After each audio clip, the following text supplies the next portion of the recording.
ዳጊ አንተ ዳጊ ስማ የሳምሬት ፍቅረኛ ምን እንደገዘላት ታውቃለህ? አንተ አትሰማኝም እንዴ? እሺ ምን?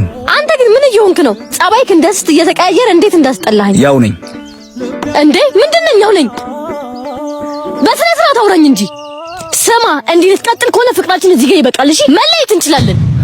እሺ ምን? እሺ እንለያይ እኮ ነው ያልኩክ። አው እሺ መለየት አይደለም የምትፈልጊው? እንለያይ። ተወራኝ ድሮውን አትርሳሺ። ያ እግሬ ላይ ወድቃ የምትለምነኝ ዳግም አይደለም። የትኛውን ድሮ የላስተውስ? ያን ላይ ስትኝ እግርሽ ላይ ወድቄ የምለመንበትን ድሮ ወይስ ደግሞ በቀን 30 ጊዜ እየደወልኩኝ ካላወራሽኝ እሞታለሁ የምልበትን የባርነት ዘመን? የትኛውን ድሮ ይሻልሻል? አንዳንዴም ልብ ይደክም።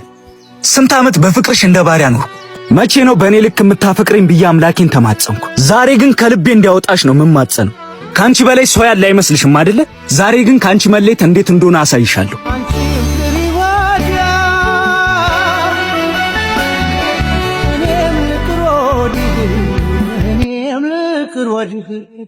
እኔም ልቅር ወዲህ